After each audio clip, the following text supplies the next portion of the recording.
La famille McMahon est sans doute la plus influente de toute l'histoire du catch. Véritable souverain du ring, Vince McMahon et ses proches ont transformé cette industrie, la faisant passer de l'ère territoriale instaurée par son père et son grand-père au concept de sport entertainment, qu'il a développé avec sa femme. De là, ils ont bâti un empire devenu une entreprise cotée en bourse qui a récemment fusionné avec Zuffa, la société mère de l'UFC, donnant naissance à TKO Group Holdings, une entité valorisée à plus de 21 milliards de dollars. Mais comment tout cela a-t-il commencé? Comment cette fédération familiale, autrefois modeste, a-t-elle atteint de tels sommets? C'est ce que nous allons découvrir aujourd'hui en plongeant dans l'histoire fascinante de cette dynastie qui a marqué à jamais le monde du catch.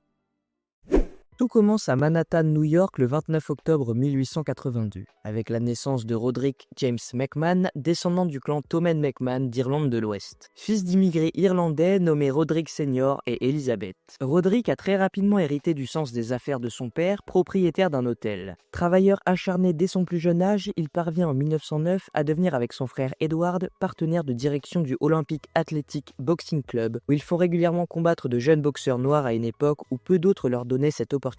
Cependant, avec la baisse d'intérêt pour la boxe, les deux frères sont contraints de se diversifier. Ils fondent alors les New York Lincoln Giants, une équipe de baseball entièrement composée de joueurs afro-américains, puis poursuivent leurs engagements en devenant propriétaires des Lincoln Stars. Par la suite, Jess, comme il était surnommé, épouse son amour de toujours, Rose, avec qui il a 3 enfants, Roderick, Dorothy et Vincent James. Une fois installée, la famille déménage à Long Island, où Jess commence à organiser des shows de catch au Freeport Municipal Stadium. Son influence grandit au point qu'il fonde The Trust, un réseau de promoteurs locaux qui lui permet de dominer le territoire new-yorkais. Il devient si puissant que dans les années 1930, lorsque la popularité du catch décline après que de nombreuses personnes ont découvert que les combats étaient scénarisés, il parvient à maintenir son activité alors que d'autres doivent abandonner. Il devient ainsi le seul promoteur à organiser des shows de catch au Madison Square Garden. Son fils cadet, Vincent, devient son protégé et l'accompagne régulièrement aux événements, apprenant ainsi les rouages du métier de promoteur et développant une véritable passion pour cet univers. Il n'est donc pas surprenant qu'à la mort de son père en 1954, suite à une hémorragie cérébrale, Vincent prenne les rênes de l'entreprise familiale avec l'ambition de la faire grandir encore davantage. Et avec l'essor de la télévision, il voit une opportunité d'atteindre un public bien plus large. Après une courte pause pour épouser sa compagne de longue date, Victoria, avec qui il a 2 enfants, Roderick et Vincent Kennedy, nés le 24 août 1945, il fonde la Capital Wrestling Corporation le 7 janvier 1953. Grâce à la popularité grandissante du catch à la télévision, il étend son territoire en prenant le contrôle de New York, du New Jersey et de Baltimore. Après ça, l'étape suivante consistait à s'étendre à l'échelle nationale. Avec tout ce monde, membre du célèbre Gold Dust Trio, à ses côtés en tant que bras droit, Vince demande à rejoindre la National Wrestling Alliance, autrement dit la NWA, une requête rapidement acceptée. Il développe alors son influence en contrôlant l'un des territoires les plus rentables du pays, au point d'accaparer environ 70% du pouvoir des bookings des combats au sein de la NWA. Sur le plan personnel, il se remarie avec Juanita, mais cette nouvelle union crée des tensions avec ses 2 fils qui grandissent avec plusieurs beaux-pères abusifs. Son fils cadet, Vincent Kennedy, nourrit une rancune particulière envers lui. Mais malgré ça, leur relation finit par s'apaiser lorsque le jeune Vince décide de le rejoindre et d'apprendre le métier pour s'échapper de son enfance difficile. Il assiste même à un moment clé de l'histoire du catch en 1963 lorsque son père, en désaccord avec la NWA sur le couronnement du Nature Boy Buddy Rogers en tant que champion du monde poids lourd, décide de faire sécession. Il rebaptise alors sa fédération la World Wide Wrestling Federation, autrement dit la WWF, devenant ainsi le principal concurrent de la NWA.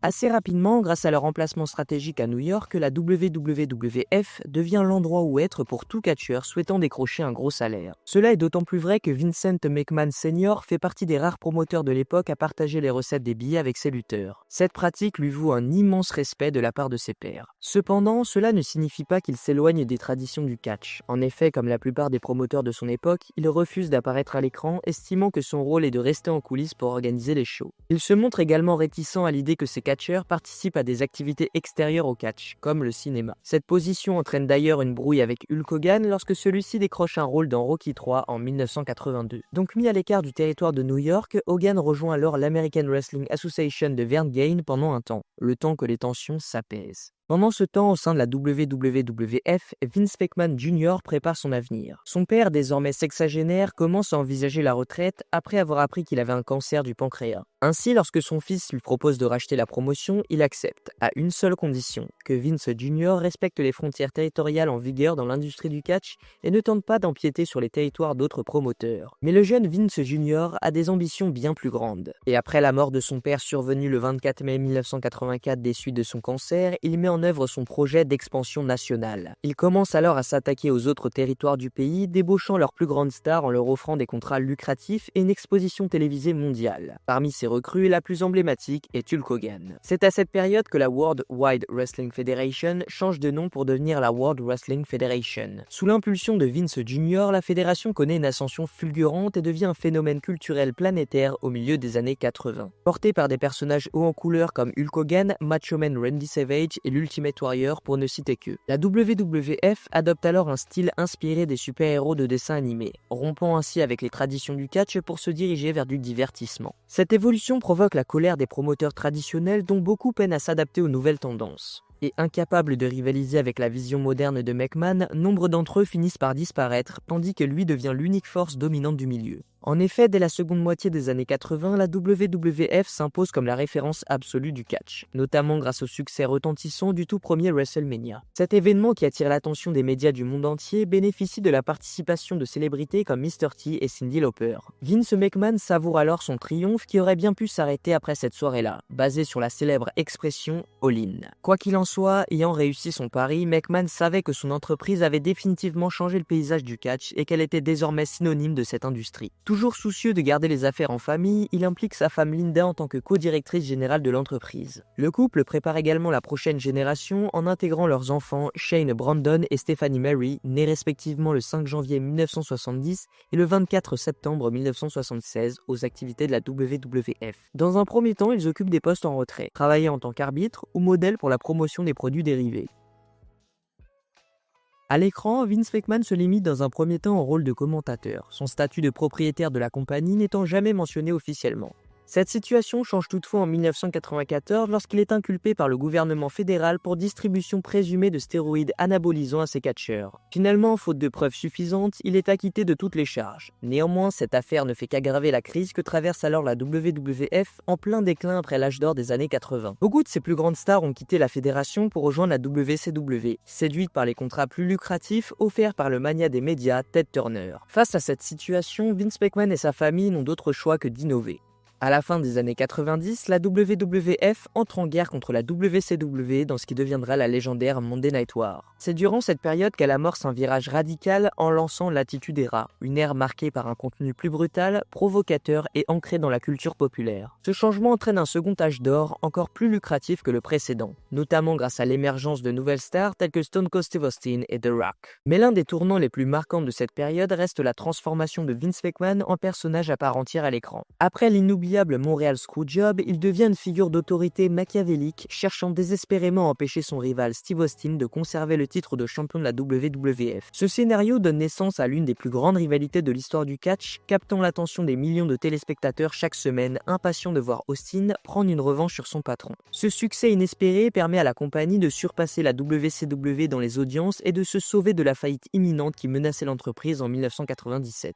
En tant que méchant à l'écran, Vince McMahon excelle, n'hésitant pas à se donner le beau rôle lorsqu'il le faut, mais aussi à se ridiculiser lorsque le scénario l'exige. Outre son conflit avec Austin, il s'implique dans de nombreuses rivalités, aussi bien en tant que heel ou face, notamment avec Mankind, The Rock et l'Undertaker, s'immergeant pleinement dans l'univers délirant qu'il a contribué à créer. Derrière le rideau, Shane et Stephanie McMahon, voyant leur père s'amuser autant devant les caméras, commencent à apparaître à l'écran eux aussi. Shane adopte le personnage du fils arrogant et privilégié, tandis que Stephanie, d'abord perçue comme une figure innocente, évolue progressivement pour devenir une autorité impitoyable au début des années 2000. Son personnage à l'écran s'aligne alors avec Triple H, alias Paul Levesque, ce qui aboutit à une relation amoureuse dans la vraie vie. Les deux se marient et auront 3 enfants, Aurora, Murphy et Vaughn. De son côté, Shane épouse Marissa Mazzola, avec qui il fonde également une famille accueillant 3 enfants, Declan, Canyon et Rogan. Sur le plan scénaristique cependant, la famille McMahon est loin d'être unie. Avec même Linda McMahon impliquée à l'écran, les conflits familiaux deviennent récurrents et atteignent leur apogée lors du main event de WrestleMania 16 où chaque membre soutient un catcheur différent.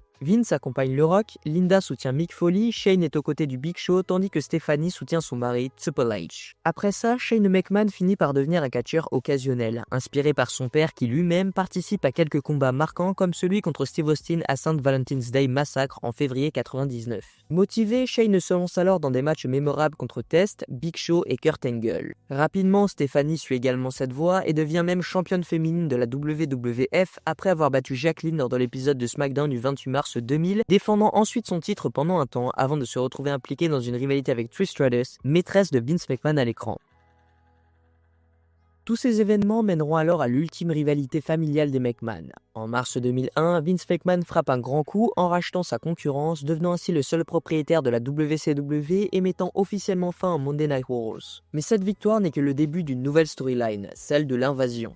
En effet, le soir même de cette annonce, Shane McMahon apparaît lors du dernier épisode de WCW Nitro et révèle au monde entier que c'est lui et non son père qui détient désormais la promotion de catch du sud des États-Unis. Bien entendu, tout cela n'est qu'une mise en scène kayfabe, car en réalité, c'est bien Vince qui a racheté la compagnie. Ce rebondissement mène ensuite un affrontement père-fils à WrestleMania 17, un match dans lequel toute la famille finit par s'impliquer et qui voit Shane sortir vainqueur. Dans la foulée, ce dernier jure de relancer la guerre en faisant de la WCW une fédération puissante. Pour cela, il s'allie avec sa sœur Stephanie, qui devient l'on-screen propriétaire de l'Extreme Championship Wrestling, autrement dit le CW, et ensemble, les deux McMahon tentent de détrôner leur père. Finalement, cette rivalité se termine en novembre 2001 lors des Survivor Series, où la WWE remporte le Winner Takes All match, mettant un terme à l'angle de l'invasion. Suite à ça, Shane et Stephanie sont officiellement bannis de la compagnie dans l'histoire racontée à l'écran, laissant penser qu'ils ne reviendront plus à la télévision. En coulisses, en revanche, tout va pour le mieux pour la famille McMahon. La WWF devient une société cotée en bourse au New York Stock Exchange, attirant ainsi de nombreux investisseurs et augmentant considérablement sa valeur dans les années qui suivent. Vince McMahon en profite également pour s'aventurer dans le monde du football américain en lançant la XFL, une ligue alternative à la NFL axée sur un jeu plus rapide et un accent plus prononcé sur les personnages. Cependant, la XFL ne rencontre pas le succès escompté et ferme ses portes après une seule saison. Revenant alors à son activité principale, Vince doit transformer une nouvelle fois sa compagnie, et ça à la suite d'un procès intenté par la World Wildlife Fund. La WWF devient alors officiellement la World Wrestling Entertainment, autrement dit la WWE. Bien que la nouvelle ère de la WWE ne parvienne jamais à reproduire le grand succès public de l'Attitude Era, elle s'impose progressivement comme une entreprise toujours plus rentable, malgré une évolution vers un ton plus familial et aseptisé. Au fil du temps, Vince McMahon se retire peu à peu du devant de la scène, laissant sa fille et son gendre occuper des rôles majeurs. Stephanie devient la general manager de SmackDown tout en travaillant en coulisses comme scénariste principal du show. De son côté, Triple H s'impose comme l'une des plus grandes stars de la compagnie après les départs de Stone Cold Steve Austin et The Rock, dominant Raw pendant plusieurs années. Toutefois, cette domination suscite de nombreuses critiques de la part des fans qui l'accusent d'enterrer d'autres catcheurs pour mieux se mettre en avant. En coulisses, cette montée en puissance de Stephanie et Triple H provoque des tensions au sein de la famille. Shane, se sentant mis à l'écart et voyant son statut d'héritier naturel de la compagnie remis en question, décide de quitter la compagnie en 2010.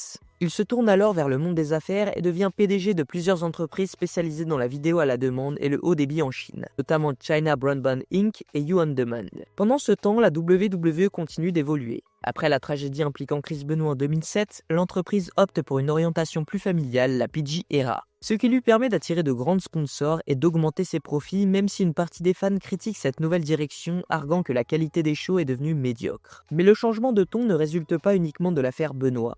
En 2010 et 2012, Linda McMahon se lance dans la course au Sénat américain, poussant l'entreprise à se présenter sous un jour plus respectable. Pendant ce temps, Stephanie grimpe les échelons de la WWE jusqu'à devenir Chief Brand Officer, tandis que Triple H prend un rôle de plus en plus influent, à la fois comme personnage d'autorité à l'écran et comme responsable du développement des talents, notamment à travers la création de NXT, le centre de développement de la WWE, laissant présager un avenir prometteur pour la compagnie. Et en effet, les affaires ne cessent de s'améliorer pour la WWE, qui en 2014 lança son projet le plus ambitieux, le WWE Network, qui sera remplacé 10 ans plus tard par nul autre que Netflix. Ce service de streaming par abonnement offrait aux fans un accès illimité à quasiment toutes les archives de la compagnie pour un prix mensuel relativement bas. Avec ce lancement, une question restait en suspens. Quelle serait la prochaine étape? À ce stade, Vince McMahon avait pratiquement disparu des écrans et avait accompli tout ce qu'il était possible de réaliser dans le monde du catch. Pendant ce temps, Stephanie et Triple H se préparaient à prendre un jour les rênes de l'entreprise, tandis que Shane, lui, semblait heureux de suivre sa propre voie en dehors de la compagnie. Mais en 2016, un nouvel événement marquant eut lieu. Linda McMahon obtient enfin un poste au sein du gouvernement américain en devenant la responsable de la Small Business Administration. Plus surprenant encore, la même année, Shane McMahon fit son retour tant attendu dans le monde du catch. Toutefois, son rôle fut cette fois-ci limité à l'écran car il avait vendu toutes ses actions de la compagnie. Néanmoins, à cette époque, la compagnie avait un problème majeur, car malgré une réussite financière inégalée et un quasi-monopole sur l'industrie du catch, la WWE commença à subir une lassitude croissante de la part des fans. Beaucoup continuent à suivre le produit plus par habitude que par réel enthousiasme, regrettant l'absence d'un véritable concurrent capable de pousser la WWE à se surpasser, comme l'avait fait la WCW à la fin des années 90. C'est pourquoi la création d'All Elite Wrestling en 2019 redonna espoir aux amateurs de catch. Enfin, une nouvelle Wrestling War pouvait potentiellement donner un second souffle créatif à l'industrie. Cependant, même si la WWE a su se tailler une place dans le paysage du catch professionnel pendant ses premières années, elle n'a pas encore réussi à recréer l'engouement des Monday Night Wars. Et n'y arrivera sans doute jamais avec la majeure partie de ses grosses stars acquises de retour ou fraîchement arrivées à la WWE qui, quant à elle, continue d'être plus rentable que jamais.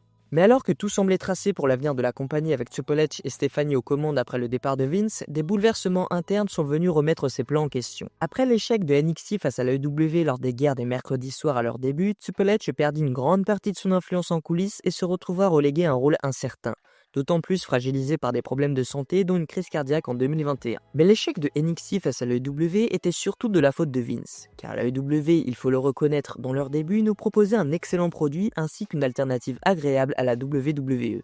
NXT sous l'ère Black and Gold était parfaite et faisait briller la WWE plus que le roster principal. Mais là, Vince a eu une vision. Tout changer pour nous offrir une daube colorée du nom de NXT 2.0, qui a en grande partie fait fuir la fanbase de NXT. Mais revenons au sujet principal. De son côté, Shane McMahon, bien que n'occupant plus de poste exécutif, continue à apparaître occasionnellement à l'écran. Pourtant, en début 2022, un choc retentit dans le monde du catch. Shane fut purement et simplement renvoyé de la compagnie après un désaccord avec son père concernant le booking du Royal Rumble. Voir Vince évincer son propre fils et son gendre aussi tard dans le jeu semblait impensable, mais fidèle à lui-même, l'homme d'affaires prit les décisions qu'il jugeait les meilleures pour la compagnie, mettant les liens familiaux au second plan. Malheureusement, le sort allait en décider autrement pour Vince McMahon. En avril 2022, le conseil d'administration de la WWE lança une enquête interne après la découverte que Vince aurait payé potentiellement avec de l'argent de la société plusieurs femmes pour qu'elles gardent le silence au sujet de relations extra-conjugales, dont certaines pourraient être non consenties. Le Wall Street Journal révéla l'affaire publiquement le 15 juin 2022, provoquant un véritable scandale. Un mois plus tard, après s'être retiré des écrans, Vince McMahon annonça sa démission sur Twitter. Ce fut un choc pour l'industrie du catch, qui voyait celui qui avait sauvé cette discipline et permis sa transformation en un phénomène mondial quitter la scène. C'est finalement Stephanie McMahon qui prit les rênes de la compagnie en tant que co-CEO avec Nick Khan, tandis que Triple H, un rôle qu'il convoitait depuis longtemps, devient le nouveau directeur créatif de la compagnie. Bien que Vince ait brièvement tenté de réintégrer la compagnie en 2023, des accusations nouvelles surgissant constamment finirent par le faire partir définitivement. Cette situation, bien que médiatisée, n'était pas nouvelle pour Vince, qui avait déjà fait face à un procès médiatisé dans les années 90 à propos de l'utilisation des stéroïdes. En avril 2023, la WWE annonça une fusion avec Zuffa, la société mère de l'UFC, créant ainsi TKO Group Holdings, une entité combinée valorisée à plus de 21 milliards de dollars. Vince McMahon en fut nommé président exécutif de cette nouvelle société fusionnée avant de quitter son poste en janvier 2024, coupant ainsi tout lien avec la compagnie qu'il avait portée au sommet. Aujourd'hui, en début 2025, il n'y a aucun signe de collaboration future entre Shane McMahon et la WWE. Stephanie McMahon, quant à elle, s'est tournée vers des projets personnels, lançant un podcast intitulé Stephanie Places, axé sur les parcours des talents et les obstacles qu'ils ont dû rencontrer dans leur ascension parcourant les États-Unis pour échanger avec eux. Et pour finir, Triple H, qui a supervisé Raw sur Netflix, continue de gérer la compagnie avec excellence, tant pour les rosters principaux que pour NXT. Il est toujours accompagné de son acolyte de longue date, Shawn Michaels, qui a également permis une collaboration avec la TNA, nous offrant ainsi des matchs incroyables entre des catcheurs et catcheuses talentueux. La compagnie semble se porter à merveille, aussi bien à l'écran qu'en coulisses, depuis la prise de poste de Triple H et le départ de Vince McMahon. Mais quoi qu'on puisse dire sur les travers de Vince, il a réussi à construire un empire. Et même si de nombreux promoteurs traditionnels peuvent encore lui en vouloir, il est indéniable que Vince McMahon et sa famille ont eu un impact inégalé sur cette industrie. Vince restera sans doute l'une des figures les plus révolutionnaires que le catch ait jamais connues et probablement ne connaîtra jamais. Et c'est ainsi que s'achève l'histoire de la maison que McMahon a bâtie. Et voilà les gars, la vidéo est terminée, j'espère qu'elle vous a plu, n'hésitez pas à liker, commenter et partager, c'est très important. Et d'ici là, je vous dis à la prochaine pour une autre histoire, c'était Vince encore une fois, merci à tous.